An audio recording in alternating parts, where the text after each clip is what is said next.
see if he can get his defense to hunker down here and stop Trinity. Trinity back to pass to the right side. He's got it. Touchdown, Trinity.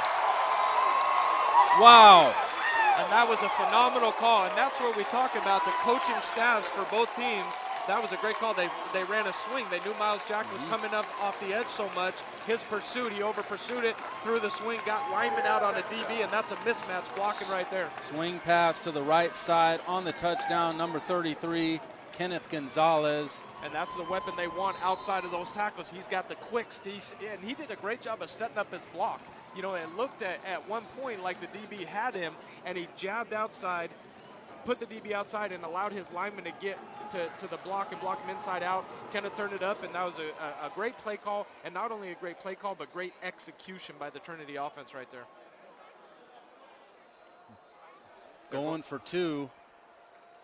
We got a flag down. Pass. Incomplete. Let's see what the flag's about.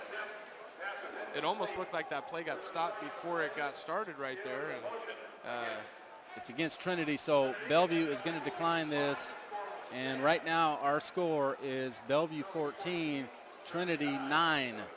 4:12 left to go in the second quarter. Play on Sports is on Facebook and Twitter, giving you news and information and links to great highlights. Follow us on Play on Sports on both Facebook and Twitter. You can also access thousands of live and on-demand games on YouTube at tube-dot.com//playon-network. Keep up with all high school action every week. From your destination for high school sports, playonsports.com. And Jerry, we saw that right there, and that was actually that was unfortunate on that two-point conversion because Hawkins had two guys wide open in the end zone, and it just happened to be the one spot on the field where the sun is shining through, and I don't think the tight end, Reese, was able to turn and see the ball. He saw the sun, and the ball ended up just hitting right in front of his feet, because what would have happened if he caught that, it would have still been a penalty, but they would have had another chance to go after and get it. Right, and it seems like Trinity, when they've gone back to throw the football a little bit, the throws have been off the mark, and a lot of times they have been left short. And you just saw it there, had a man wide open, left it a little short. Yeah, he did, and we've talked about this. You can see why both of these teams and programs have had so much success in the basically past decade, is that they're able to handle the punches that are thrown at them. A lot of teams, once they get down 14-3, would fold, and all of a sudden it becomes 28-3, and now the game's out of reach. And both of these teams have handled some punches, come back throwing some punches of their own, and we've got a great ball game right here. This is very exciting. Tyler Brown on the kickoff for Trinity. And it looks like Buda Baker's going to field this at his own 5. Buda Baker up the middle, down to about the 22 of Bellevue. This is where they'll start the drive. And we'll see if Trinity, last possession, Trinity's defense came out and did a great job. And I think what happens is this Bellevue offense, the wing team, they come out in their shotgun and they got 5 wides and they're running counters and misdirections. It kind of shocks you. No matter how much film you watch, it's happening really fast. And as the game goes on, looks like Trinity's defensive front and linebackers have gotten a lot more comfortable with the scheme. And so we'll see right here how their defense steps up this series right here and stops Bellevue's offense. Jack Meggs up to the line. Wing T formation for Bellevue. Up the middle, nothing going. Yep, a nice stop by Trinity. And that was McCall Arvey right there, the linebacker for Trinity, 5'11", 230-pound senior. And that was a great job right there. Again, we talk about the misdirection. Every play, Bellevue's got a guy running behind you, to the side, in front of you. They're faking to this guy, faking to that guy, handing to this guy. And it really kind of counters the size and speed of teams. But right there, Trinity did a great job of assignment football. Shift out of the empty back formation. Back to the wing T. Miles Jack up the middle, nothing going. Yeah, and there's not necessarily one individual you call out on that tackle. You just call out the Trinity defense right there, because there's about 6 guys right there. And I guess the anchor of that right there was number 11, Gaius Vanuku, the 6'5", 255-pound senior defensive lineman. And You see his frame. He's going to end up being a guy in college that's about 300 pounds moving like he is. So we're looking at a 3rd and long situation. This is about a 3rd and 8. And you just talked about that. You know, that was right into the girth of Trinity. And they swallowed Jack up. This is where Bellevue's offense is unique. Most teams' 3rd and 8 is a for sure passing down, not necessarily with Bellevue. Wow. Buda Baker up the middle. But I got to tell you something right here. It wasn't so much the run by Buda Baker, it was the read option that was incredible by Jack Meigs. Yep. I mean, that's he sold it perfectly that it was going to be a run to the outside, pulled it, and Buda Baker right up the middle. Yeah, and that's where we talk about that misdirection for Bellevue. I mean, with Trinity, some of those D linemen are saying, hey, this is unfair, coach. You know, I've got 3 different guys that could have the ball. The quarterback reads it, and he's another option. So very tough to stop him. When you get Buda Baker out there in the open field, that's not a good thing for Trinity. 8 guys in the box for Trinity. Up the middle, Johnny Wynn with some tough yards, and he is down to Trinity's 45-yard line. That's a nice 6-yard run. Yeah, Johnny Wynn, the 5'9", 185-pound senior running back. Tell you what, Johnny Wynn is very impressive. On paper, he doesn't stand out. Not the big name as Miles Jack or Sean Constantine or he's Ruben a sledgehammer. But he's a great player, and you see him. He gets those tough yards for them. He is a vital part of this team, and this team is going to go as far as he can help take them. Bellevue with the shift. Up to the line. Wing T. Good seam on the left side. This is Johnny Wynn once again.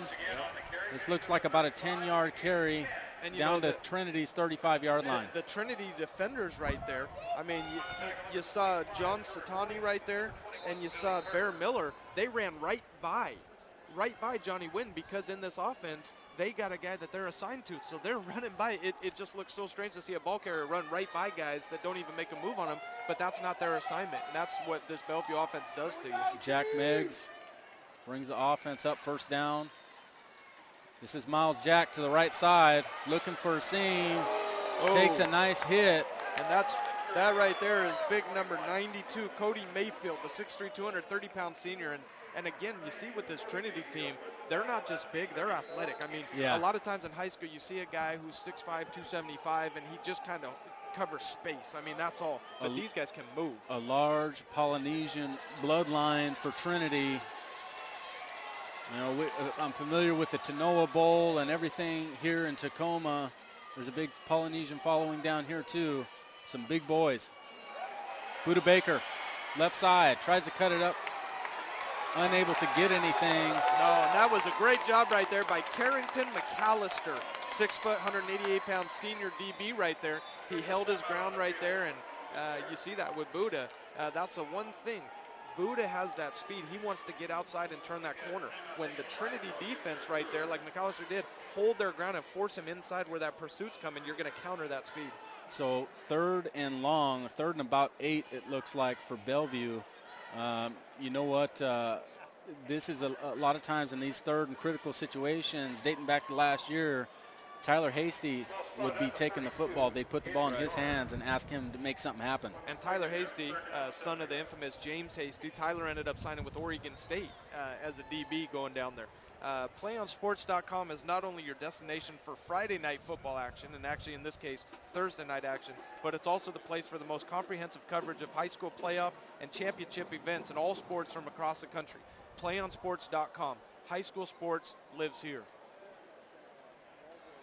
We'd like to thank Play On Sports, Washington Sports Network, WIAA Network, all of the Trinity fans in Texas following their Trojans right now. You know, they have these T-shirts going around. It says, taking the Haka to the masses.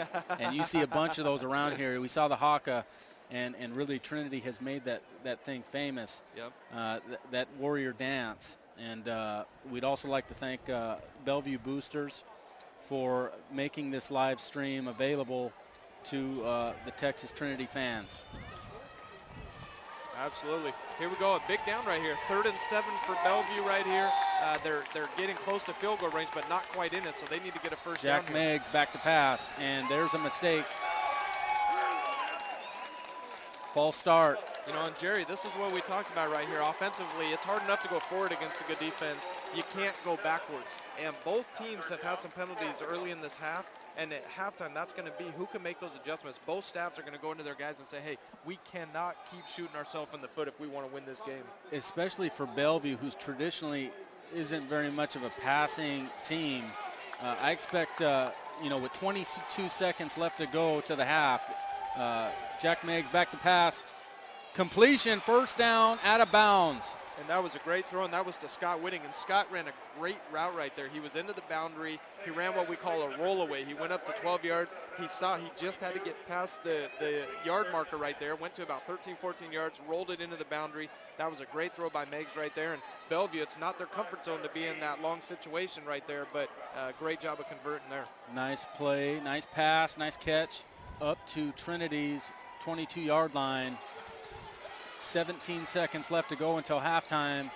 Meigs in the shotgun, back to pass. He looks left, looks right, nowhere to go, and he takes a sack. And that's what you cannot do right there. You see the Bellevue coaches over there going crazy. Even though you take a timeout, that kills you because he just lost 11 yards right there. So for and Bellevue, they don't have any timeouts left. So shouldn't that have been a flag?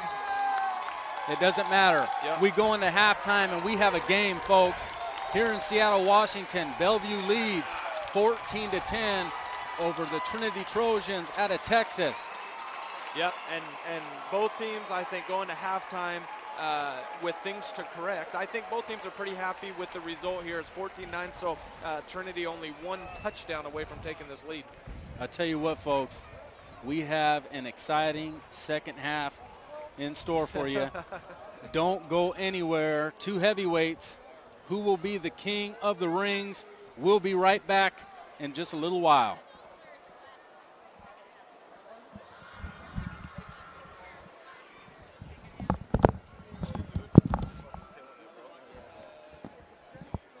That's what a professional looks like right there, man. This one is killing it. This one is a real deal. I keep on waiting for Zen because I always look at Zen when he's like, I can't hear that. Trying to figure out we've got to talk to him.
right, welcome back, everybody, to Seattle, Washington, as we are here to see Bellevue and Trinity for the second half here in this epic matchup.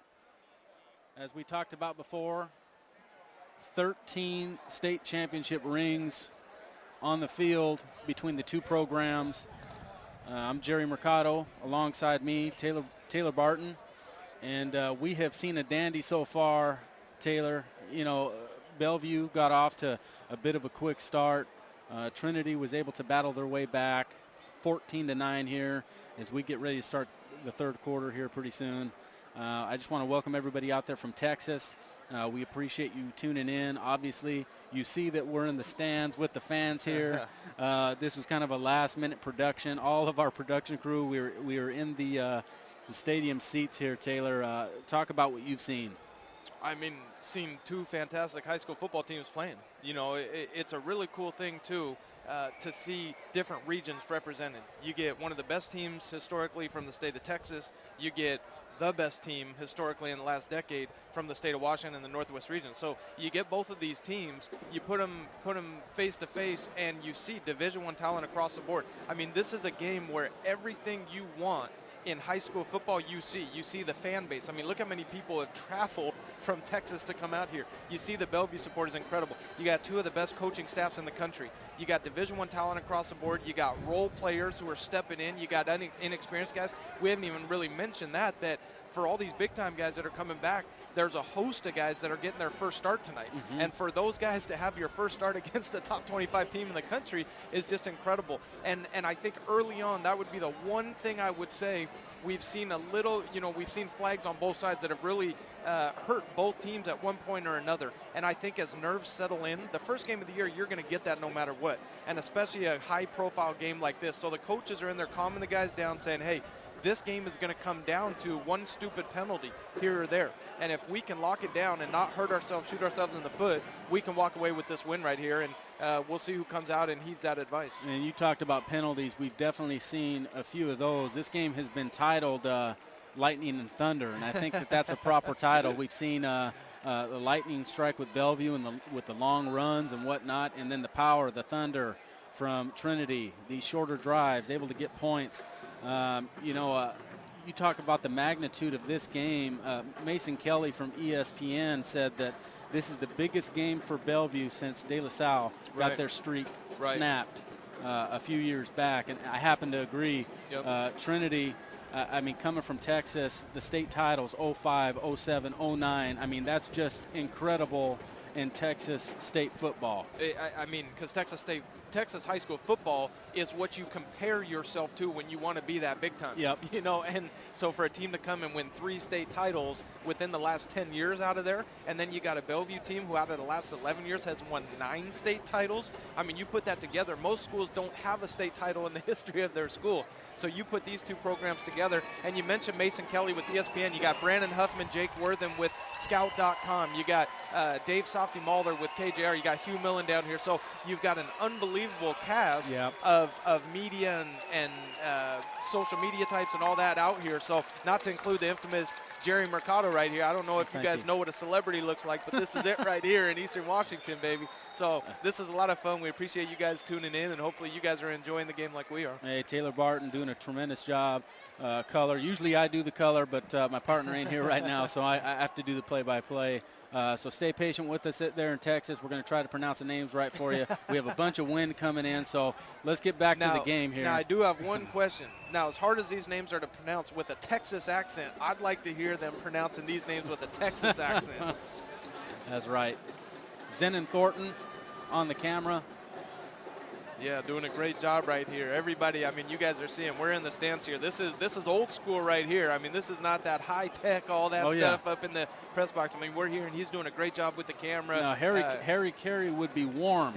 we're not. We're not warm. It's getting cold down here. Yeah, I know it. I'm in T-shirt and shorts down here, and the Texas people are looking at me like I'm crazy over here. They're throwing T-shirts at us. Yeah, I'll tell you what, though, the really cool thing to me about both these programs is the environment. It's just the feel. You know, you feel the tradition and history in both of these programs. You feel it in the fan base, the support. You know, I go to a lot of games where you hear opponents' fans are cussing at the other players, are bad-mouthing them, or are mocking them. These fans are just supportive. Well, they're just supporting their team, and I love that. And I talked to Trinity's assistant principal, Becky, and she talked about how kind the Bellevue Booster Club and all of the Bellevue people have been to her staff, and all the players. She's just blown away coming up here, and all the nice people who have been receptive to their program. Well, Bellevue's incredible from the top down. Bellevue, they've set the bar.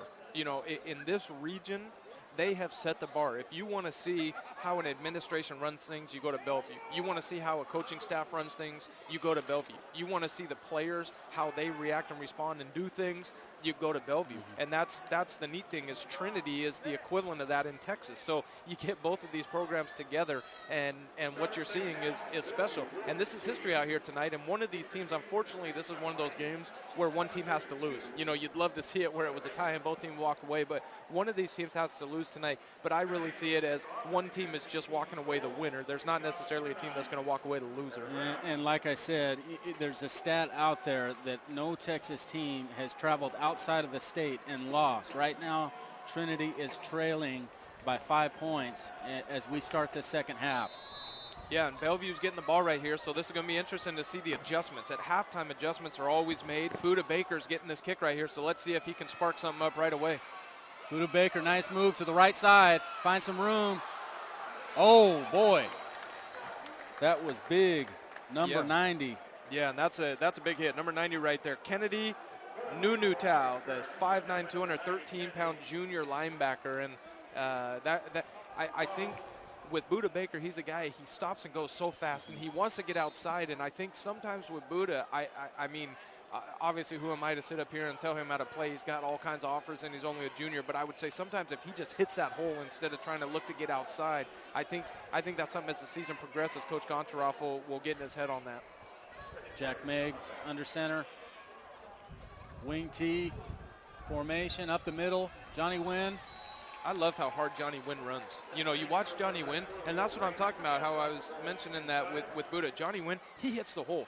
You know, and what happens is, okay, boom, he hits it for 4, he hits it for 4, he hits it for 4, and then he breaks a tackle and he's gone for 54. And that's his style of run. And again, he's not one of the more high profile guys on this Bellevue roster, but he's definitely one of the guys that's the heart and soul. Johnny Wynn takes it up to about the Bellevue 32.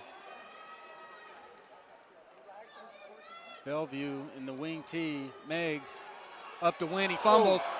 Fumbled the ball. He may have jumped back on it. It looks like that was one of those very fortunate bounces that he was stripped, and the ball just bounced right back up, and he was able to jump on it. But that was a great play right there by the defensive line, and specifically Simala Tevi, 6'5", 271-pound senior defensive lineman, and that's a kid that we had mentioned earlier has numerous offers, and I believe is committed to Utah. Yeah, yep.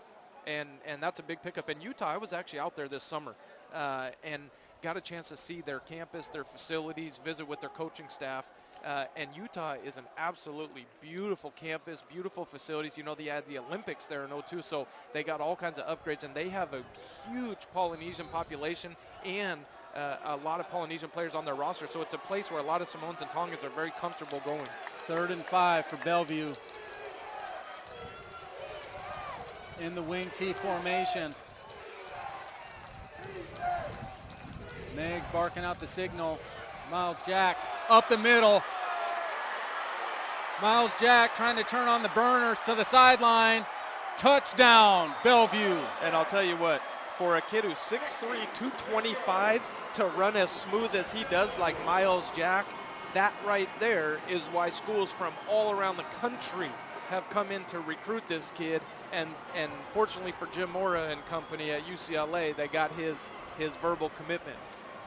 And that was what we talked about. That was that counter right there. And Bellevue has been handing off to win, running reverses to Buda Baker, and all of a sudden you run that counter, and Miles Jack goes untouched around the corner and then outruns everybody. It's almost like they set it up for that. Now he's laying down. This is another thing, cramps, opening night. You can always expect to see that as Bellevue lines up for the extra point, trying to make this 21-9.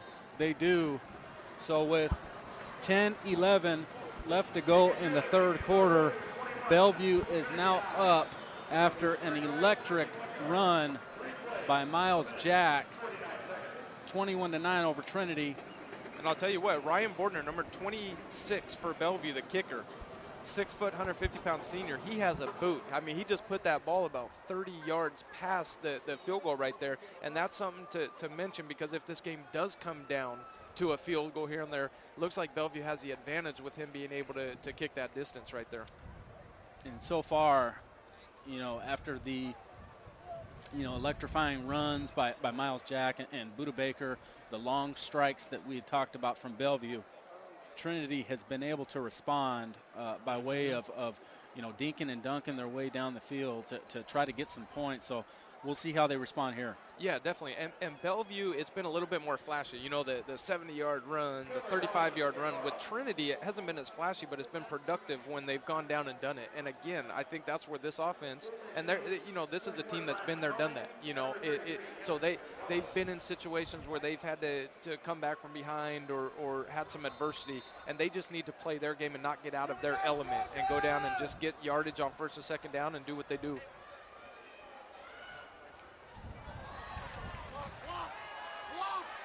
Nice return to the right side. I'll tell you what, Hawkins. I am extremely impressed Gonzales. with Kenneth Gonzales. Yeah. I'll tell you what, I mean, he's only a junior.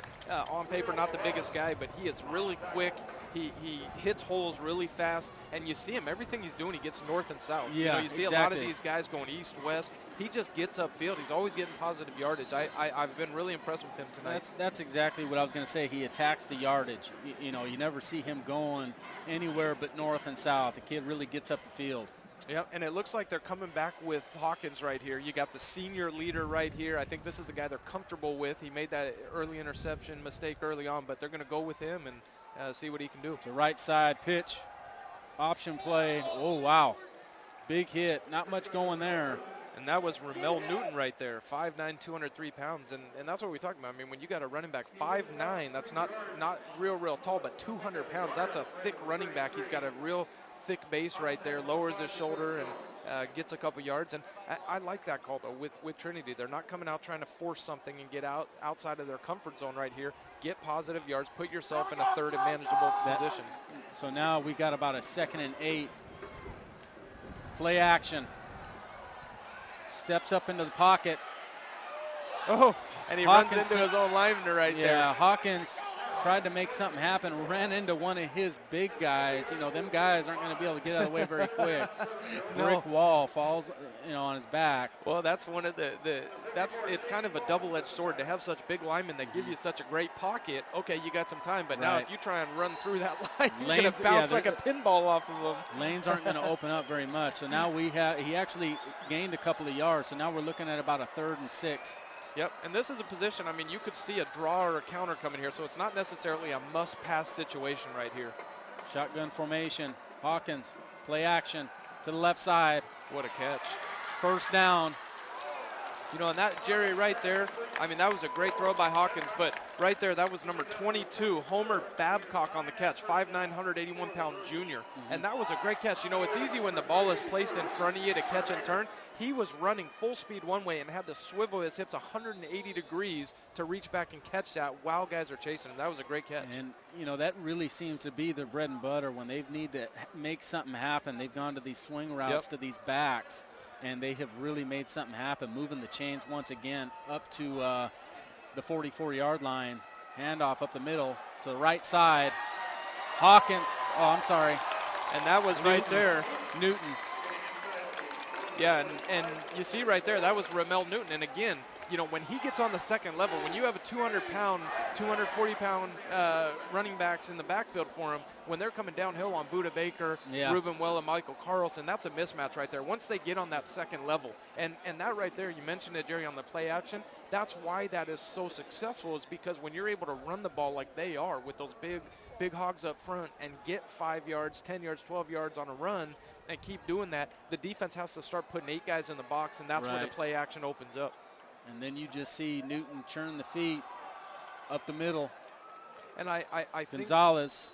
We talked about the halftime adjustments coming out here, and I think for Trinity, I think those coaches went in and they discussed it at halftime and said, hey, our bread and butter is running the power, the counter, the lead. You know, and we got away from that in the first half, tried to get fancy on some play action passes, and it cost us, put us in bad down and distances, threw interceptions. Let's go back to what works for us. It doesn't matter if we're vanilla. You know what? We got 300-plus pound linemen up front. You can't stop it. Absolutely. Gonzales, a couple-yard gain here. We're looking at about a 2nd and 8 from Bellevue's 42-yard line. Hawkins back to Gonzales. And that's what we talk about right there, and that was a great tackle by Sean Constantine. Sean is a name we haven't mentioned as much tonight, but, you know, sometimes it's deceiving because with linebackers, when they're taking on offensive linemen that are trying to get to their level and taking on a lead blocker and a fullback, they don't get their name in on the tackle a lot, but they're taking 2 offensive guys away to open it up for another guy to get tackled. So sometimes stats can be deceiving. And with Sean tonight, he's taken on a lot of lead blocking and opened up for his other guys to come in and make the tackle. He's had a great game tonight. Exactly, one of the widely heralded players from Bellevue. Yeah, UW commit. 3rd and 3 for Trinity in the shotgun. This time they hand it off, 1st down and more. And that's what we talk about, you know, that 3rd and 3 situation right there, Jerry. That's for Trinity, that's what they want to be in. They're in shotgun. They could go a drop back pass, they could go an option, they could go a lead, a draw, all kind. I mean, really, a 3rd and 3, that's an offense's advantage right there. When you're in 3rd and 7, 3rd and 9, defense is at the advantage right there. So as long as Trinity keeps getting positive yardage on 1st and 2nd down, they're going to keep moving the chains like they are. Homer Babcock on the 1st down moves the chains up to Bellevue's 27-yard line. Hawkins on the handoff. Good response from Bellevue's defense. Yeah. Stops them right at the line. And that was Nathan DeRuyter, 6'1", 190-pound senior tight end linebacker. We haven't mentioned his name a whole lot tonight. He did an incredible job of shooting the hole right there, got pursued into the backfield and made a great tackle. Especially taking on Newton straight on. I mean, you look at Newton's legs. I mean, he's got tree trunk for legs. He sure does. And he hasn't been stopped on the initial contact at all tonight, except on that one. I think that was the first time he's gone down with the first contact right there, like you mentioned. Hawkins up the middle, takes the contact, gets a little bit of a gain. You know, and offensively what happens is you start moving the ball down the field and you get into the red zone, defenses don't have to keep backing up because they don't have to be threatened by that deep play action anymore. So they start kind of hunkering down, and that's why offenses, it's more difficult as you get closer to the end zone. People always wonder why it's so much harder. That's why the defenses don't have to back up as much. So all of a sudden now you got almost equivalent to 9, 10, 11 guys in the box right here. So for Trinity, 3rd and 8 right here, they're going to have to come out with something special, and this is where the coaches hold something in reserve for this. Double tight set, in motion. Play action, back to pass. Hawkins looking to the side. Bolden with the catch, 1st down. Out of bounds, Trinity to Bellevue's 13-yard line. And that was an absolutely perfect pass right there by Matt Hawkins. And that gets the Trinity people up on their feet. And that's where play action has set that up. And right there, that was a great route. And we talk about it. That was that tiger route. You run a post, and they've run that play action post so much that Michael Carlson had to respect the post, which allowed Bolden to get to the outside. And not just that, but the time that his offensive line has given him. Newton up the middle, not much. Yeah, and Jerry, you know, you mentioned that, and that's something I want to put a real emphasis on, is so much we concentrate on quarterbacks and receivers and running backs, the skill position players, but none of those guys would be able to do anything without the big men up front. You know, I always ask kids, I say, okay, on the Patriots, who's their quarterback? They say Tom Brady. I say, who's their lineman? and they can't name them. And the reality is Tom Brady would be nothing without having the lineman up front that he does. And you look at the preseason, Matt Light, you know, retires, and he's been getting, you know, throttled in the pocket. Exactly right. Nope, up the middle. Gonzales scampers up the line. Touchdown, Trinity. And that right there, that's where we talk about the hard running style of Gonzales. A great job. That was the big man up front on Trinity. That was hat on hat right there. And when line coaches, you hear them say hat on hat, that means there's one lineman, man-to-man on the defensive lineman in front of them or on a linebacker out in front of them, man-to-man, and then boom, you just hit the hole right there. And that was a great run. And we talk about Gonzales, not the biggest guy, but he just hits that hole so hard. great responding drive by Trinity right there. Kenneth Gonzales on the touchdown. Trinity with the extra point. They get it. 4:33 left to go in the third quarter. Bellevue leads 21-16 over the Trinity Trojans. And Trinity responds I'll tell to you the what, call. Jerry, that's the response of a championship team right there. When you want to see what a championship team looks like, that's how they respond. Right. Because Trinity has had about 3 or 4 times this game where they could have easily folded and just called it a night and said, you know, hey, we're on the road. It's cold out here compared to what we're used to. You know, this team's good. Momentum's down. Ball didn't bounce our way, but they just keep responding. And you know, that's right.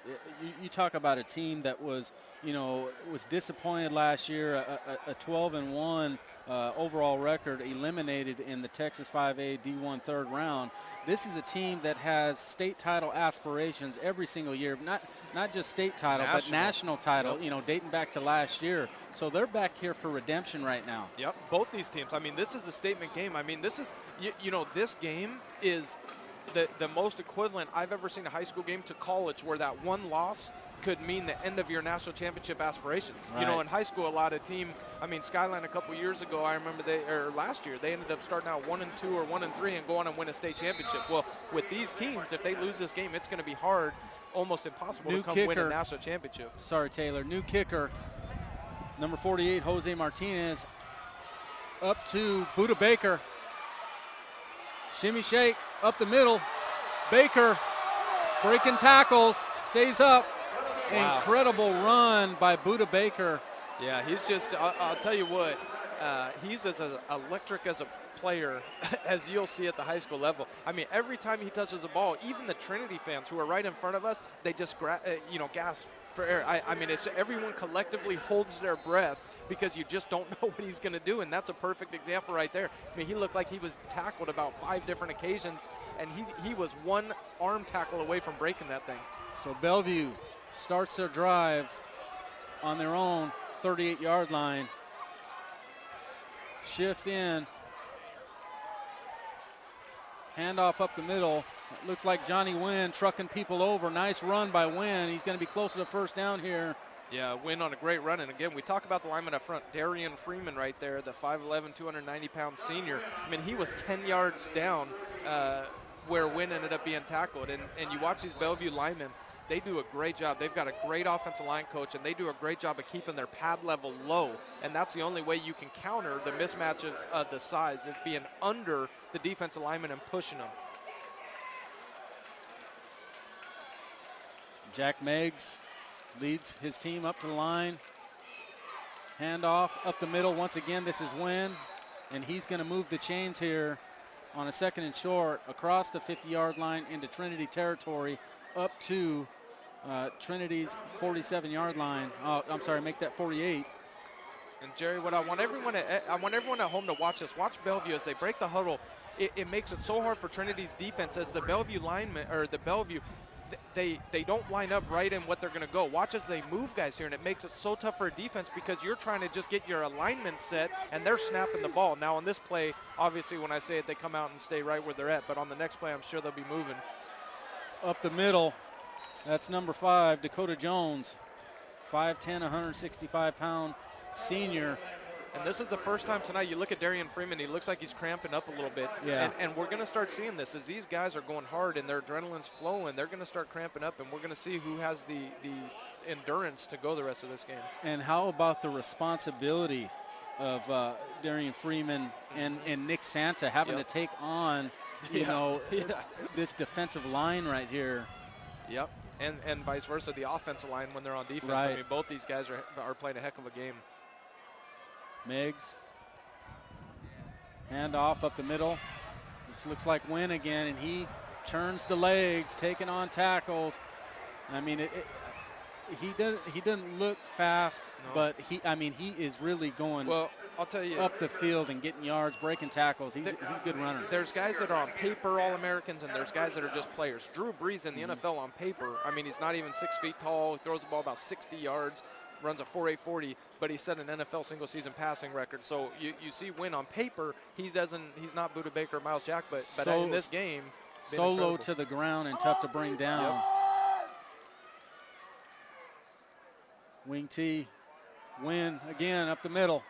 There you go, and that was a great tackle right there. And, you know, for Trinity's defense, this is kind of a bend, don't break, and that was Inoki Nalo, the 6', 207-pound junior linebacker. That's going to be a kid that recruiters are going to know his name over this year and next year, and that's a kid I could see with multiple offers. He's a big kid, moves around well, and he's going to fill out. He's got that Polynesian blood in him. So about 2nd and 7 now after a 3-yard gain by Johnny Wynn. Bellevue. You hear this wind coming right here, and we'll see if this ends up affecting anyone when they have to start throwing the ball.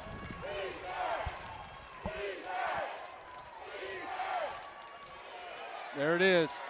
Buda Baker. And that looked like a block in the back, and that right there, it looks like it's going to come back on Bellevue. And, you know, I'm watching Bellevue here, Jerry. Real quick. That was great contain, and the tackle made by number 35, Inoki Gallo. Yeah, and Inoki did a great job of pursuing that. We just mentioned the play before, and Bellevue right there, they were holding, they were behind. And what's happening, I'm seeing Bellevue, they're getting fatigued right here, and I'm wondering if with Texas, with Trinity coming from Texas where it's so hot and humid, they're coming out to this, and this is nothing to them. And for the Bellevue kids, I mean, they're fatigued. They're going hard. Adrenaline's flowing. First game of the year, it was hot early on. So we'll see. We talked about it in the first half if endurance was going to be a factor towards the end of the game, and you've seen Darian Freeman had to go out. And you've seen some of these guys are cramping and getting up slow. So we'll see how this plays out the rest of the game. Well, now we're looking at about a 2nd and 17 here. Bellevue back to pass. Meggs. He finds Dakota Jones to the right side. Not much of a gain here, maybe a yard or two. Up to Trinity's 38-yard line, and now we're looking at about a 3rd and 15, 3rd and 16 here. Yeah, and this is not the ideal situation for Bellevue to be in. This is not what their offense was designed for. But we talked about it, and we've seen this earlier. They've gone on 70-yard runs, so 3rd and 15 is not necessarily a passing down for Bellevue, especially right now. They've got the lead. And it looks like they're taking a timeout to think on this one. You know, this is just going to mention, you're on the 39-yard line. It looks like this is probably 2-down territory for them. Now, we mentioned having the kicker that they do with Ryan Bordner. I mean, that extra point that I saw him kick last time, he looks like he's probably able at times to kick a 50-yard field goal. So, I mean, they're already somewhat within range. So, with this 2-down territory, we'll see what they come out with. Yeah, and they take a timeout here, but you know, with the wind blowing into Bellevue, I wouldn't, if I'm Coach Gontroff, I think I play field position here. If you don't get enough yards, I think there's a point there where you say, okay, if I get up to a certain yardage, we can try to kick, but you know, if we're where we are now, I think I play field position here. I totally agree with you, and you know, I think where he's coming from, he's probably hoping that they don't have to make that decision on 4th down, but they get 15, 16 yards here and get a 1st down. So this is a big call. We've talked about it. There's been a few plays throughout this game that have been plays that we said would determine the outcome or affect it, and this is definitely one of them. For Trinity right here, I think they have to be careful of not saying, hey, let's go in that prevent defense and just not give up a 1st down and give up 12 yards and let Bellevue get in a 4th and 3. I think Trinity wants to hold firm here and try not to give up any yards here. Bellevue, 3rd and about 16. Jack Meggs under center. Wing T. Buda Baker up the middle. He gets a good chunk of yardage. Yeah, and that was a great call, and they got very fortunate. That was almost like a Chinese fire drill right there with the Trinity lineman just running right past Meggs in the handoff. He gets up to about Trinity's 28. And this will make it about 4th, and it looks like about 5 here. It looks like Bellevue is going to, and this is, again, good coaching. There's 8 seconds left. They're going to let the clock run off so they don't have to burn a timeout and make this decision. They let the quarter run out. They get to take their time, and it lets their guys rest a little bit more. You know, as their guys are fatigued, this gives them another couple minutes here to get a little bit more rest because this is a big down coming up. I tell you what, we got a good one going here, folks. At the end of the 3rd quarter, Bellevue leads 21 over Trinity, who has 16. And we have just seen a bare-knuckle brawl on the field here, Memorial, you know, Seattle. This reminds me of the old Rocky movies when, you know, Sylvester Stallone and, Rocky and Apollo Creed were just punching each other back and forth, and it was just, almost him and Ivan Drago and Rocky Ford just going back and forth, and it was eventually who was going to stand tall at the end and come with that knockout blow. And for both of these teams, they've punched and been punched and been punched, and it's going to come down. You see teams every game hold up that 4 going into the fourth quarter. Everyone does that. Well, this means something right now. You hold up that 4, and it's saying, hey, this is what all the offseason conditioning was for. This is what all the film work was for. This is what we did all the team bonding experiences for, to hold tight, hold firm, put all those fingers together and ball it up into a fist and come out and win this game. I'd like to thank WIAA Network, Play on Sports, and Washington Sports Network. We are accumulated of all of those organizations to be able to bring this broadcast to you last second for the Texas Trinity fans and those of you around Washington. So it's been our pleasure. Yeah, absolutely. And, big call right here. You got the fans up on their feet, both sides right here, and Bellevue shifting formation again. 4th down. They go up to win. 1st down, more. And when they have needed some short, tough yardage, they have been able to count on Johnny Wynn, who takes it up to Trinity's 16-yard line and a 1st down. Sure have. And mentioned earlier, all those formation shifts that Bellevue does, and it just throws people off. Most defenses come up, they line up against the alignment the offense is in, and they know from film what they're going to do. Well, Bellevue just keeps moving guys. They move them, so all this size and speed for Trinity gets countered that way, and that was a perfect example right there, and Wynn did the job of getting that 1st down. Wing T formation, Meggs under center. Barking out calls. Back to Johnny Wynn. Oh, he gets stopped at the line. What a play, and that was number 31 right there. That was Carrington McAllister, the junior, or the senior, 6 foot, 188 pounds. And we mentioned his name earlier. He's come in and made a couple huge plays and hits. And you could almost tell right at the snap of the ball, he said, you know what, I know who's getting the football, and I'm going right towards him. So a nice stop for Trinity. 2nd and 10 for Bellevue.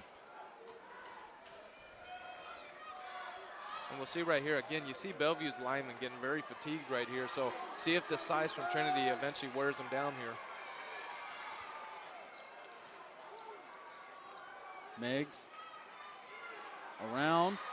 And that was a great job. That was number 35 right there. That was Inoki Nalo, and we've mentioned him, the 6 foot, 207-pound junior. He's just made play after play, and that counter, that fake power counter reverse right there, he's seen that burn them a few times, and he read that perfectly, pursued upfield, and puts Bellevue in a 3rd and 9 situation. And he took out the other wildly heralded junior, Buda Baker. Yep.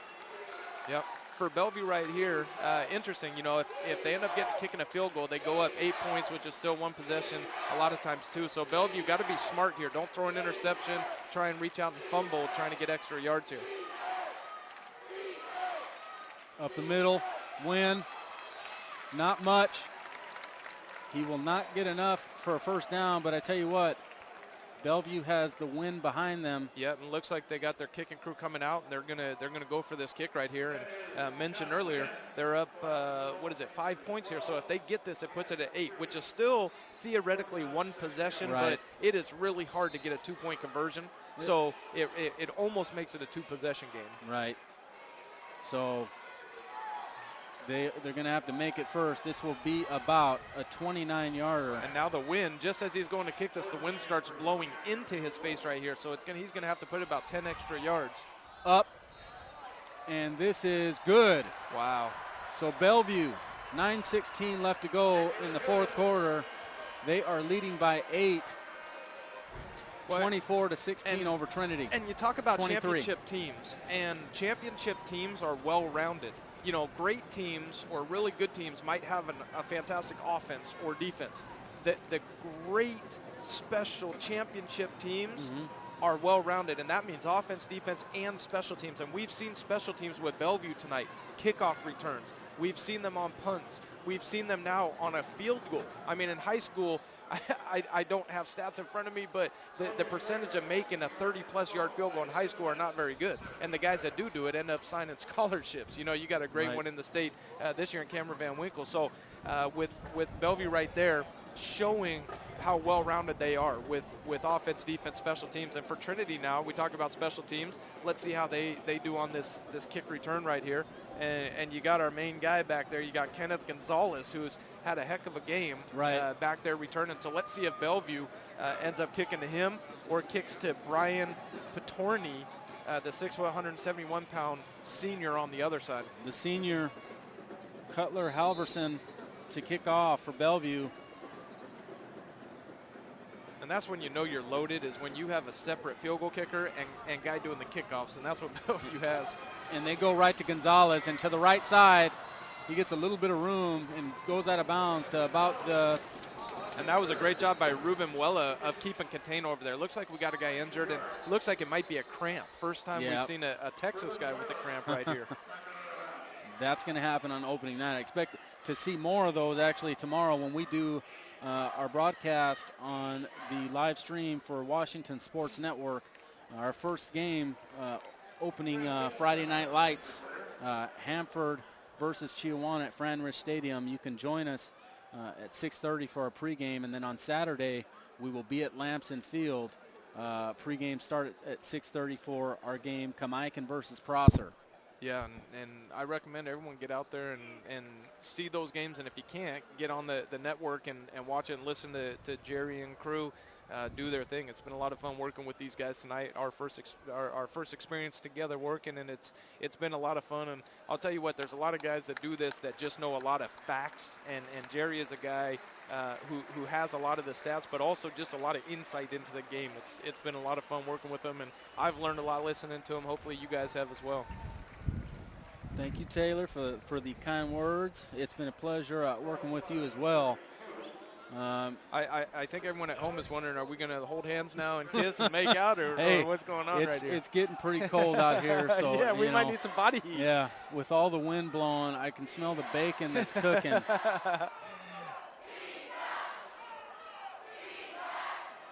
So Trinity will start their drive at their own 32-yard line. Down 8, fourth quarter. And I still can't see what number that was being carted off right there. It looks like number 5, but once we get the number, and it was number 5, and that is Tyler Hayes, the 6', 196-pound junior DB. Up the middle, that's number 30, Antonio Franklin. And again, for Trinity right here, this isn't panic time right here. You know, even if you go down and score, if you don't get that 2-point, now you're only a field goal away from winning. So for Trinity, again, there's still 9 minutes. Play your offense, play your style, go down, and that's a perfect example. Get 7 yards right there and just keep moving the chains, and put yourself in a position on the last series that you have a chance to go down and drive down and win. So about a gain of 7 yards, 2nd and 3. Gonzales stopped at the line. Miles Jack puts on an electrifying hit. And Miles says, you know what, buddy, you want to go against a Pac-12 caliber player. That's what it looks like right there, and that's what it feels like. And you know, for Miles, I think these Bellevue kids, you know, a lot of times in the Northwest, we hear about Texas football. We hear about Southern football. And I think some of these kids have a chip on their shoulder, and they say, you know what, the rest of the country kind of looks down their nose at us, but we want to show you that we got players out here, and we got a heck of a team out here. And Bellevue and Miles Jack and company have done that tonight. Critical third down here for Trinity, about 3rd and 4. Double tight set, play action, avoids the rush. Hawkins going to the first down. He's going to get that more out of bounds. This may be a late hit. Wow, I can't believe that wasn't called. Now and it's called. Gets called. There. Yeah, and that was Sean Constantine. And you know, Sean is a great player, a smart player, and I think that was just some frustration that he's been hitting blockers so much and not making as many tackles as he'd like, that he wanted to go get the quarterback. And believe me, as a former quarterback myself, I can tell you that defensive guys, their eyes light up when you're out in the open field and they get a chance to come and hit you. So Sean took a chance to hit him, and unfortunately it cost them 15 extra yards. And I tell you what, Matt Hawkins, I mean, how big has he been?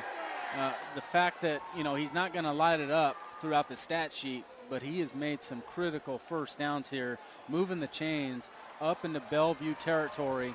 They are now at Bellevue's 36-yard line. Fresh set of downs.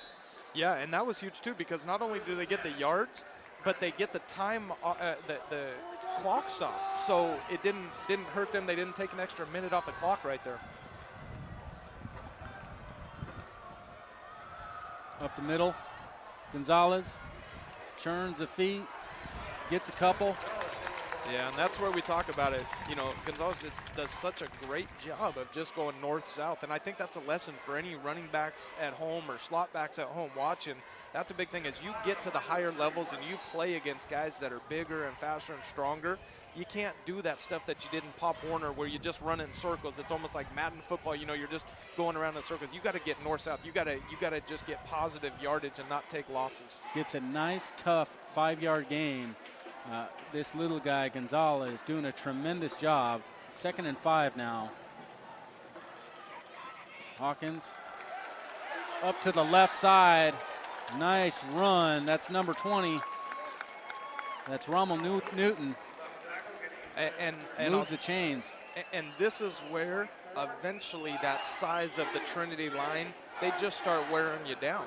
You know, as you come out and your adrenaline's going, momentum, and you've got energy, you're going, the Bellevue D lineman, but eventually now in the fourth quarter, that size, it just keeps coming at you. It's like a tidal wave, and that's where Trinity right now has the advantage, and they just need to keep the pressure on the pedal right here and keep going. Handoff up the middle. This is Newton again. Oh no, it's Hawkins. What a run by Hawkins. Nice play fake. Goes up the sideline, moves the chains, takes a big hit from Buda Baker. Yeah, and I'll tell you what, these Bellevue guys, they're dishing out some punishment. They're making the Trinity running backs and quarterbacks pay at the end of the run, but Trinity, in defense of Trinity, I think they'll take that punishing hit, getting a 12, 15-yard gain every time. And this is a key drive right here, Jerry, because if they go down and score, even if they don't get two, there's still 6.5 minutes left on the clock, so they still have a chance to stop Bellevue and get the ball back. First down at Bellevue's 11. And we have officials blew the play dead. Do you want to watch more of your school's great matchups like the game you were enjoying here tonight? Tell your school to sign up for the Play on Sports School broadcast program. The program allows schools to broadcast all their games and other activities on the web. For more information, go to playonsports.com/S-B-P. Got to get our little plug-ins in the program here. This is for Jerry and I. This is the first time having to do a play-by-play and color commentary. So I appreciate you guys working with us and living with it. Pitch to the left side. Has a little bit of a lane, but that's stuffed. That looks like Freeman.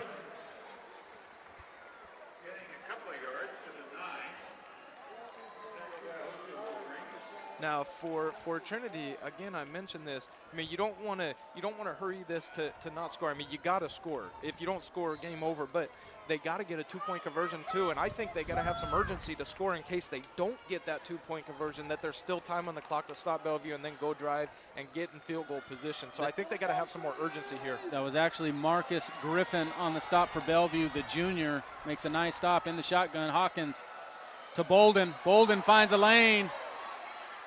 And there's a flag down. And it looks like if that ends up being on Bellevue, it's going to be halfway to half the distance to the goal line. On the 4-yard line, that's not too crucial of a penalty. That only moves it up 2 yards. If it's on Trinity, it negates that play and brings them back. So if this is on Bellevue, not that big of a deal. If it's on Trinity, it's a monster penalty. Right. And we're way up here. I didn't see a... Yeah, it looks, a personal foul looked like face mask. Yeah. Well, on the 4-yard line to the 2-yard line, I mean, you don't want to give up yardage, but that's not too big of a penalty. I mean, 4-yard line, 2-yard line, first down, not too big, and it's an automatic first down. So. And with the Trinity girth up front, you love your odds on 4 snaps towards the goal line. If you're Trinity here, it's KISS. Keep it simple, stupid. Hey, just run behind those 300-plus pounders 4 times if you have to. but sometimes coaches get too tricky and they start trying to do play actions and jump passes and all that kind of stuff, and all of a sudden they get in a 4th down and 4, and now you're in trouble. So I think for Trinity right here, especially you're on the 1-yard line, just pound this ball in. I mean, it hasn't been easy. You look at Bellevue's defense, they have their hands on their hips, they're breathing heavy. I mean, they have really had the Hogs, pushing them back here. Props to both of these teams. These guys have been through it. I mean, a lot of times people use that term battle and war and this and that, and I'm always skeptical of using that because of the respect for our men and women in the armed forces who are in real war. But this truly is a battle right here. I mean, these guys are going at it both sides. I mean, this is a brawl. This is a street yard brawl right here, and to whoever wins, to whoever loses, either way, both of these teams have earned my respect. And speaking of Special Forces, we want to thank all of you out there for joining us from Texas and all over the country. If you were here watching a relative or if you're just a fan of the teams, this is something that's been put on by WIAA, Play On Sports, Washington Sports Network, and the Bellevue Boosters. Obviously, this was a production you and I didn't even know we were doing until the very last second. Our crew is actually in the stands right now with the fans, enjoying this atmosphere.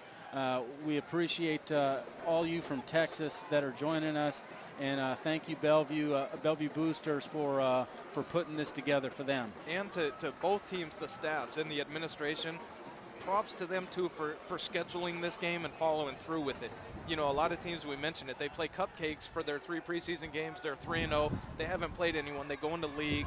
And both of these teams, there's a lot on the line. You deal with injuries. You worry about that kind of stuff. So for both of these staffs and administrations to put this on is just a tremendous thing. 5:25 left to go in the 4th quarter. Bellevue is up by 8, 24-16 over Trinity. And Trinity is knocking at the doorstep. There's a flag down. This could be huge. He goes into the end zone, but there's a flag down.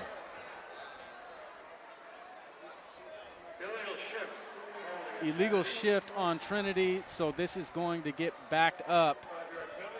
It's a 5-yard penalty. So now it'll be 1st and goal from about the 6. Yeah, and that's a crucial penalty right there. Oh, I mean, to definitely. be on the 1-yard line, you just punch that thing in. To be on the 6, you're going to have to do some different things, and it's going to take a little bit more time off the clock. And for Trinity, with Bellevue's offense, you know they're going to be able to get a 1st down or 2 and at least burn some minutes off the clock. So Trinity needs to punch this thing in. They can't play games here. They can't get pretty. Just get the ball in the end zone. I formation. And you see they got up, they got in alignment, and then the coaches called out the play they wanted right Hawkins takes a snap up the middle. Newton. And this is Bellevue right here. You talk about a team hunkering down, and this right here, the confidence that this Bellevue group could take if they end up getting a goal line stand here and stopping them. I mean, this Bellevue team would be scary to face the rest of the year with the confidence they'd walk away with after that. Yeah, we just talked about Sean Constantine, the fact that we haven't, seen him much except, a little bit on the penalty and a little bit before that. But that was a huge play right there by Sean Constantine. That was big time. And Sean is a great kid. I got a chance to meet Sean this offseason and work with him a little bit, and he is just a quality kid on the field and off. 3rd and goal from about the 4-yard line. Trinity takes a snap up the middle. This is Newton. He turns his legs and he gets a touchdown. Trinity. And this is where Trinity right now, they celebrate it, but there's not too much celebration going on the sidelines and on the field because they realize that, that touchdown doesn't do much if you don't get this 2-point conversion. So the coaches, and this is where coaches, you have that a lot of times in college and NFL, you see coaches carrying around a sheet that looks like it's just like the Chinese alphabet. And they have all kinds of plays for different scenarios, and they always keep an ace in the hole that is a call on a down and distance a situation like this. So look to see something they haven't done up to this point. But conversely, when you got the guys up front like you do, you just pound it down and try and get 3 yards. Gonzales in the backfield. Trinity takes it. Play action fake. He's got room. Touchdown. 2-point conversion. Good. What a catch. Unbelievable. And that was Simiola Tevi. That was right there, the 6'5", 271-pound D lineman that's committed to Utah at tight end on the grab right there. The one-handed spinning 180, falling to the ground right there. And Left-handed. that just tells you right there, a kid like that, now he looks like he's hobbling, cramping a little bit in his calf, which could affect them defensively. But you talk about a big-time play, and we talked about it maybe coming out on a play that hadn't run yet. We hadn't seen that play yet from them. The misdirection counter play action with the tight end slipping out. Great call, great execution. Yeah, great execution. The throw was a little off. I thought he had some room to run it up, but he throws it up, and Tevye, I tell you what, like you said, going away from his body, catches the ball with his left hand, brings it down. That's the third spectacular catch we've seen from a Trinity Trojan tight end. Unbelievable how these big guys have all that athleticism. And that's not even their tight end that's committed to Arizona State. I mean, my goodness, that's not even their number one tight end. I mean, that's how loaded this team is. And I mean, for everyone watching at home, I cannot stress to you how impressive both of these teams look in person, how big these kids are, how athletic they are, how well they move. You know, and they're so big and going that it doesn't look on film maybe like it does in person, but I'm telling you, it's impressive. 4:35 left to go in the fourth quarter. We are all squared away at 24 apiece. Bellevue, Trinity, and we got some major drama brewing here. Whose offense is going to strike first? Bellevue gets the first opportunity, but you know, without the high-flying passing attacks from either team, you know, hopefully Bellevue can chew the clock up a little bit and give it a shot at either a field goal or run it in.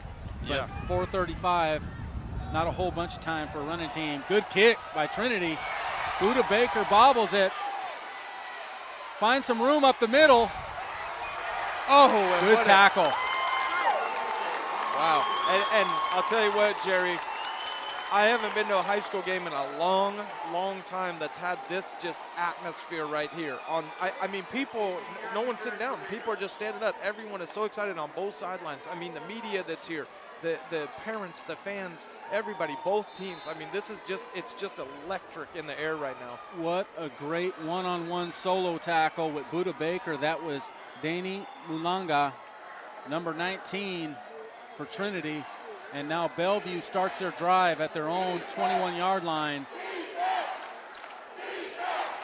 Miggs under center, wing T formation. And we have a whole bunch of flags here. And we talked about this earlier, Jerry. We said penalties would be something that could come down at the end and dictate this outcome. And right here for Bellevue, if this ends up being on them and they got to move backwards, which it looks early on like it's going to be, that is not the position they want to be in, and it is an illegal shift right there. So now they're moving in the wrong direction, takes them out of what they want to do best in their offense. And all of a sudden, if you're Bellevue, you got to look at this and say, with 4.5 minutes left right here, if we don't get a first down and run some clock out, they're going to have great field position, and they drive down and they're within a field goal of winning this game. So for Bellevue now, strategically, if you're Butch Goncharoff, not only are you trying to go down and get first downs and score, but you're trying not to get the ball out of your hands and give them too much time. And I know that a lot of these offensive linemen play defense, but you also want to give your defense a little bit of a break and keep them off the field as they've been getting worn down. Here's Johnny Wynn to the left side, not much there. Sir Heaven, I'm really seeing a shift right now in the energy and enthusiasm in Trinity and Bellevue. It just looks like right now Bellevue's more fatigued. It just does. It looks like the Trinity guys almost got their second win, or maybe just haven't run out of energy from their first win. And with Bellevue right here, I would expect to see some kind of counter reverse right here. That's what they've gone to when they've needed a big play right here, and we'll see if they come back to that. You got Miles Jack lined up on the left here. 2nd and 11 for Bellevue. Clock ticking, 3:20 left to go in the fourth quarter. Miggs, Miles Jack, Buda Baker to the left side. Oh, he is turned over. He gets right back up. Yeah, and so this is a perfect example. They did run that reverse. It was to Buda, not Miles, and they got him outside. But now it's third and 2 or 3. Now, if they didn't get that penalty on first down, that's a first down for them. So we talked about how it comes back and haunts them on 3rd and 3. Now, if they don't get a first down, even if it's 4th and 1, they have to punt. I mean, that's suicide if you go for it on 4th and 1 and don't get it. 2:45 as the clock ticks down here. Miggs under center. leading his offense. Handoff, Wynn to the left side. I don't know if he got it. They did not get it. It's going to be 4th down and 2. Bellevue is going to have to punt. Now, Trinity, I think they ought to think about taking a timeout right here because Bellevue's going to let this clock run out. Trinity has 2 timeouts left to go. Yeah, I would have taken a timeout. You would have had 2 minutes and 25 seconds. You would have gotten the ball back with about 2 minutes and 20 seconds and still had a timeout. But instead, Bellevue's going to run this thing under 2 minutes. I think that is a critical mistake right there by the Trinity staff. So Trinity is going to get the ball here with an opportunity to potentially close the game against Bellevue here in Seattle. 2,200 miles away from home. The Trinity Trojans have fought their way back into this game versus the Bellevue Wolverines with an opportunity to win.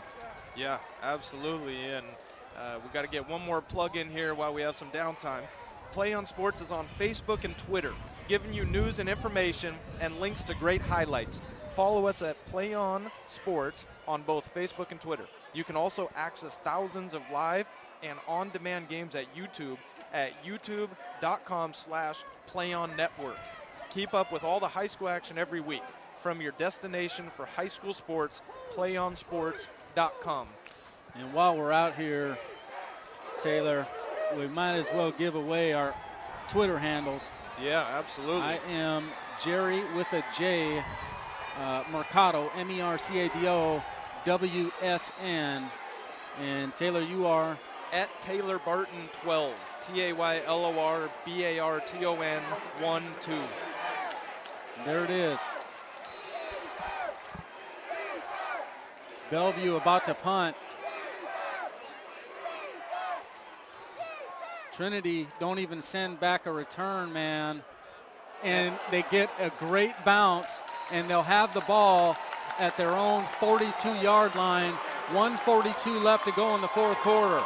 Well, and this is what it's in the off season when you're training and you're going through conditioning and you're tired and the coach says one more gasser, and guys look at the coach like, man, you're just a jerk. The coach is saying, this moment right here, this is what we do it for, to get that extra push, because the body shuts down, or the body can go longer than the mind says. It's the mind that goes first. So as these guys are tired, that off-season training comes in. That's where you hear military guys say, hey, when we go with live rounds, because when we get into combat, the first thing they say is we resort back to our training. And that's what these guys have to do on both teams right here. Resort back to your training. And not just that, but what about the resilience of quarterback number 15, Matt Hawkins, who was pulled from the game early, has come back and has led this team back into this ball game. Gonzales up the middle, turning his legs, close to a 1st down. It looks like he's going to be about a yard short. Yeah, a yard short, and that's crucial because it keeps the clock running right there. So we're under a minute and a half right here. So with Trinity, that's where you got to have this urgency right here. A 1st down stops the clock, and they go. Right here, the clock is running, and we're almost, by the time they get the snap off, we're at a minute 15. We're going to be just over a minute right here. The clock ticks down, 1:10 left to go. Trinity with 2 timeouts left. To the right side, they run it again, and it looks like he's going to come close to a 1st down, but I don't know if he got it. He's short, and you got 2 timeouts now, and I think you have to take a timeout now. You have to. 55 seconds left to go. Trinity takes a timeout, and we're looking at about a 3rd and 1 here. Yeah, so many options here for them. I would have to say 3rd and short situation. It's almost money if you run behind this huge offensive line that you're going to get it, but they need to get more than just 1 yard with 55 seconds left to go. The good thing about getting that yard and 1st down is you stop the clock. So really, I think what you have to do is call 2 plays in the huddle right here. You have to say, hey, here's the play. We got to get a 1st down. Then let's get back on the ball, because if you're just running up the gut, the receivers aren't running downfield. So now you can get right back on the ball, and before the clock even starts again, get your 2nd play off. So really, you could get 2 plays off in the matter of about 4 or 5 seconds. I think that's what they have to do. You got to get this 1st down. Now, some people, they're gamblers. They're riverboat gamblers. They go some kind of play action here. But I think right here, you got to I think you got to get this first down, but you got to think strategically in advance and call 2 plays in the huddle here. Get right back on the ball. You have that one timeout, but you don't want to have to burn that. If you don't get a first down here, they're probably going to have to burn the last timeout to regroup and get a play called to get a first down. So biggest play of the game so far right here. And you see they're lined up in a jumbo set. They've got all their tight ends in there, and it looks like they're just going to go with their bread and butter and run it down the gut. Getting loud here. Snap the ball up the middle. First down and more. Gonzales. And this is where now they can't get too busy celebrating. They got to get on the ball. The clock is stopped. They're moving the chains. That's a good thing. In NFL, the clock keeps running. In high school, the 49 clock stops. seconds. So you're at 49 and it stopped.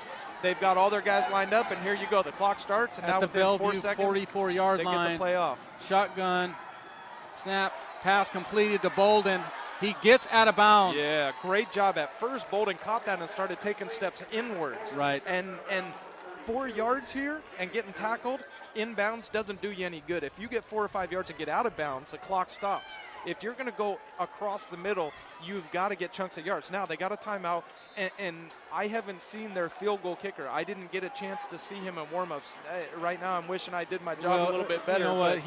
The wind has seemed to die down a little bit. I must say that. It comes and it goes. It's died down right now, but he did make one earlier. So right now, Trinity. And, folks, that's right there is why Jerry Mikado is a professional and I'm not. He does his homework right there and gets in and does his business. Oh, under pressure. Wow. And they have to burn their last time out here. Miles Jack with the potential, game-opening tackle.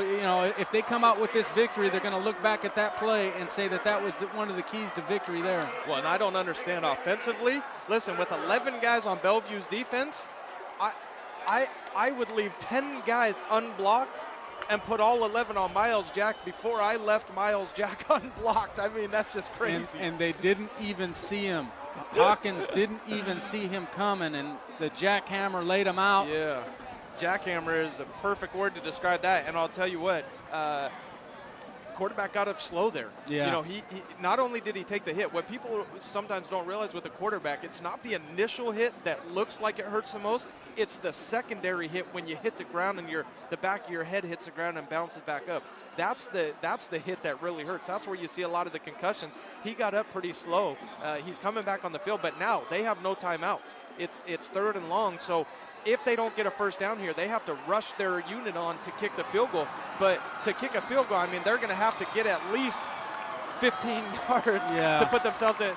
That's what you can't do offensively. They almost have to throw a Hail Mary up here. Bellevue still got one timeout. So 30 seconds, that's still a long time. They can't just run 2 plays and get it over with. And it looks like that's what they're going to do. Gonzales, great tackle by Sean Constantine. Yeah, and it looks like Trinity took that and they did that strategically, and they just said, you know what, we're going to go for overtime here. Let's just run the ball. Let's not take another sack and fumble it and have them go rush back. So 10 I seconds. think that was the proper call by the Trinity coaches. Obviously, you're getting the boo birds out here. The parents and fans don't like it, but strategically that was the correct call right there. And we are going into overtime, folks. Would you expect anything else? I mean, give me a break. If you could have drawn this up perfectly, would you have drawn it up any differently than this whole thing has played out? Well, being from the other side of the mountains, my wife probably would have. But, yeah, I love it out here. I tell you what, we were out here. We were in the stands with the fans. Production crew is out here. It's a little chilly, but it's all worth it. It's all worth it to bring our broadcast to you in Texas and whoever else is watching from around the state and the country. We have seen a tremendous game. Bellevue got started off quick. Trinity has battled their way back, and now we are tied going into OT. Yeah. What do you expect?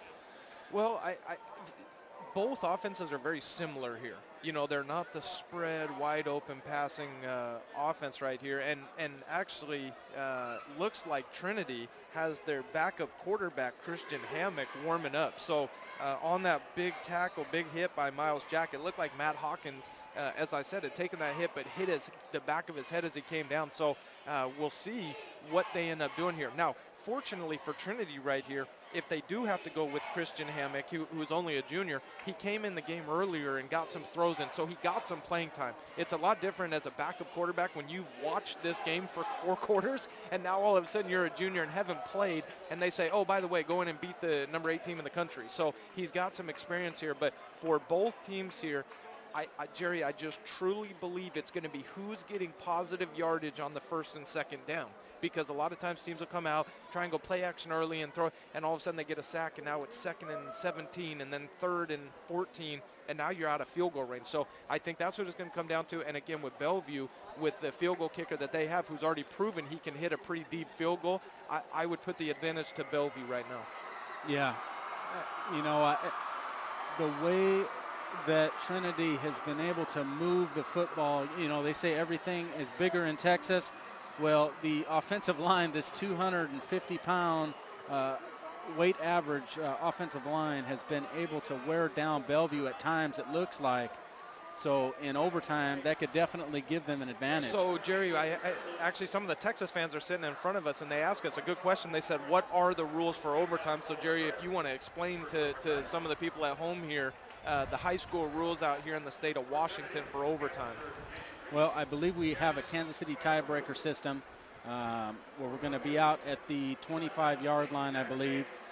Each team is going to get an opportunity to get the football, depending on, whether the first team scores and the second team doesn't. That's going to depend on whether or not it ends, and we go from there. And so the advantage comes in winning the coin toss. Usually, and here's where strategy flips. Pre-game, if you win the coin toss, you elect to defer, which means the other team chooses to receive the ball, which means in the second half you'll receive the ball. Well, in this right here, when you're winning this, you want to be on defense right here. You choose to go on defense, put the other team on offense. That way, if they get a field goal, you know you need at least a field goal to tie a touchdown to win. If the other team scores a touchdown, you got to score. If they don't score, a field goal wins. So the strategy here is if you win the coin toss, to choose defense first. A lot of people may be asking, as Bellevue comes out, who is number 25 on crutches? That is a senior captain by the name of Ari Morales, who injured his leg, may be out for the season, but a young man who has aspirations to play at the collegiate level, a starter for this team, and he has 3 championship state rings. And, all the kid has ever been used to is winning. And it's killing him to not be out in this game. And I was actually this summer, I did a college tour, and I went to 13 different colleges throughout the country, and I was actually with him out at Montana and Montana State and watched him work out, and he really impressed those coaches. He's one of those kids that's being recruited at the next level, and I know it's really hurting him not to be out here, but I think it's a class act by Gonzales and his staff to let him come out and be part of the captain and walk out and be part of this game right here. So it looks like we got the referees down on the field explaining to the kids and captains really what's going on, making sure they're clear with everything. On the coin toss, they got the heads and tails. They got to make sure they show both sides. I mean, they make sure it's really legit right here. And, believe it or not, there have been referees that have messed up the coin toss. Oh, I believe it. You know what? I think these referees, this is almost a trial for them. They're saying, heck, I'm one level below the referees, the replacement referees in the NFL. So I'll tell you what, if I do this game well and, maybe I'll get my shot.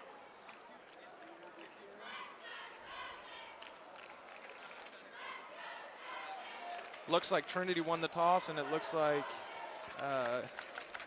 Bellevue's going to have the ball first. So the advantage goes to Trinity in winning the coin toss and choosing defense first. Now Bellevue can change that in a hurry if they go down and score, because then it puts Trinity in a position and says, hey, score or lose. So either way, I think it's the mindset of how you have to look at this. The Bellevue coaches have to go out there and say, hey, look let's just make this easy. Let's go score, and we don't put pressure on ourselves. Then our defense can go fly around and play with a carefree attitude. Yep, right now the pressure is squarely on the Bellevue Wolverines from the state of Washington. A lot riding on this game. We talked about a stat. It's an unconfirmed stat right now for me, but they say that no Texas team has left the state and lost. Yep. So there's that. So Trinity not only has the pride of a national championship on their shoulders, they have the pride of a state. Right. With more history and tradition than any state in our continental United States and Hawaii and Alaska. So, I mean, this is big right here. And you see Darian Freeman for Bellevue hopping out there limping. I mean, what a tough kid. This is where you talk about it, you know, just all these kids fighting through so many injuries and nicks and nags. Wing T formation. Meigs, this is to Miles Jack. He's got some room to the right side. He's got a first down, it looks like. He's going to be close. Yep, and that's big. And again, Jerry, I can't stress it enough that both these teams are just showing me so much. I mean, these linemen for Bellevue, I mean, they're every play they're slow to get up. I mean, these guys are hurting. They're cramping. They're tired. They're sore. But these kids are showing so much heart, and you just have to respect both sides for what they're doing right now. Wing T formation, second and about a yard, maybe less. Right to win to the left side. It looks like he's got a first. They're trying to hold him up and strip the football. Yep, and at this point now, I think it goes without saying, but there's no time on the clock right now. So time is irrelevant other than the play clock. Now the play clock is still going. You know, you can still get a delay of game in this, which would penalize you 5 yards. So you got to get your play called and get up on the ball and get it going. But as far as the overall time of the game, there is no time. I mean, you're on the 25-yard line, and it's, hey, 4 downs to get a first down and go score a touchdown, kick a field goal, or get stopped. Bellevue, 1st and 10 on Trinity's 14-yard line. Shifting. Meigs. This is Buda Baker to the left side. Touchdown, Buda Baker. And for Bellevue right here. Look at the Bellevue stands right now. Absolutely, and this is one of those things, though. This is, you know, if you see the student body and the parents, they're going crazy. You see the team and the coaches, they're staying even-keeled, and they have to because you got to convert this extra point. I mean, we've seen games. I was at Oregon State coaching when we played LSU after they were defending national champions, and we lost in overtime because we missed an extra point kick. So if Bellevue misses this extra point kick or gets it blocked and Trinity scores and gets it, they win. So this is a crucial extra point right here. Ryan Bordner with the extra point. Extra point is up, and it is good. So now all of the pressure squarely on the Trinity Trojans from Texas. But the good thing is now this is where the advantage comes in on this. So if of winning the coin toss, they know they have to score now. See, Bellevue, if they get stopped on 3rd down, they would have had to kick a field goal. Trinity, they're in 4-down territory no matter what now. So there is no field goal. There is no trying to get into field goal range here. So they've got 4 downs now to get 10 yards and move the chain. So that's where the advantage in being second to go comes in. You know exactly what you got to get. Now, the downside is when you give up a touchdown, now a field goal is no good, or getting stopped and then stopping them is no good. You need to score a touchdown. So it's kind of a catch-22 here. But the good thing is they know what they got to get. Now, the key is, and I've mentioned this all game, stick with your bread and butter. They are not a team that has been throwing a lot of streaks and posts and this and that. Come out and get 4 yards on 1st down. Come out and get 3 yards on 2nd down. Put yourself in manageable positions. You cannot, and I repeat this, you cannot go backwards. So now, instead of Matt Hawkins coming out, Christian Hammock. You've got Christian Hammock, a backup quarterback who's been a little shaky. And he fumbled a snap earlier. Play action pass, pressure. Interception! Bellevue with the victory over the Trinity Trojans. Look at the Wolverines go crazy on the field. Wow. This is really a celebration of the Bellevue program and everything that they have done. The legacy of Butch Gontroff, and they have put the state of Washington on the map as they have taken down a powerhouse from Texas. And again, one of these things, unfortunately, you had to have a team lose. You know, really, this was more Bellevue winning than Trinity losing right here. And especially you hate to see it at the end go down the way it did. But for Bellevue, how exciting for this football team, this community, this school, and this state and region. I'll tell you what, we talked about Trinity. no Texas team leaving the state and losing, so they had the weight of the state of Texas on their shoulder. Bellevue had the weight and responsibility of the Northwest on their shoulders. You know, the Northwest has put a lot of stock into, you know, saying, hey, we've got players in this region. We've got great teams. We've got talent. You've seen more Division I kids signing out of this region than ever before. And tonight, Bellevue just made a statement nationwide to everyone that, hey, the Northwest can play some football. Absolutely. You got to tip your cap to the Trinity Trojans, who came 2,200 miles away from their home and left their blood, sweat, and tears all over the Memorial Field here in Seattle. They've played a tremendous game. Our heartfelt thank you for visiting us on this broadcast. And stay tuned here on PlayOnSports.com post-game show, where we will select our player of the game as well as wrap up all the action from this ball game. That's coming up as soon as we finish up here, and we'll let you know. But I think it's pretty natural to say that Miles Jack, in my opinion, would be the MVP of this game right here. If we're going to pick two, so many players. If we're going to pick two, you can go with Miles Jack. I'll take Johnny Wynn. Yeah, I agree with you. I think both of them just played lights out. And, you know, there's other kids that are worth mentioning, you know, here and there on both teams. But I think with Wynn and Miles Jack, those are the two kids that stood out, that did the most tonight. And I would say were the most valuable in terms of, if they didn't play tonight, their team would have been more negatively affected than anyone else on any of the teams and rosters. Let's enjoy the haka from the Trinity Trojans, as they show that they don't just do it before the game, they do it after the game to honor their tradition. You know, largely populated Polynesian bloodline. They have made the haka dance famous. It's been an identity of the program. Trinity has performed it on CBS Evening News, Gatorade commercials, and on EA Sports Madden NFL 11. Well, and I'll tell you what, they're not used to doing it very often after a game of after losing. You know, usually they've won so much that they're used to doing this after winning. So I think it's a class thing of these kids to do it and honor the tradition of having done this after every game. You know, it's really easy when you're winning and things are good to do that, but I think that's a testament to the character of these teams and programs to do that afterward and show the respect. And just a neat game.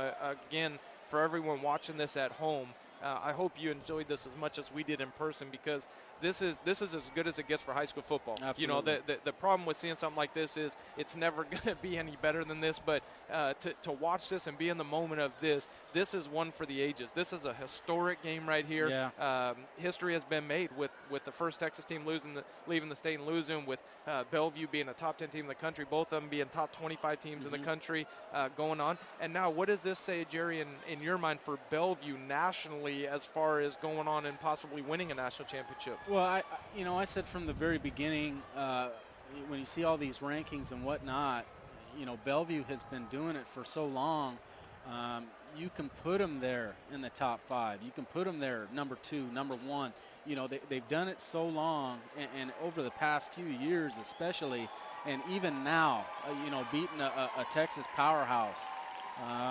You have to definitely consider, if Bellevue wins out when the year ends, them being there to be able to receive that national title. Well, the one knock on Bellevue always nationally was, hey, you're winning in the Northwest. Exactly. Yeah, you're dominating people, you're winning, you've got tradition and history, but you're not playing these teams from Florida or Texas or California. You know, De La Salle years and years ago, but to make a statement game like this against Trinity, to start out the season with a brand new quarterback in there, with so many linemen gone and guys filling in, Bellevue's only going to get better and better.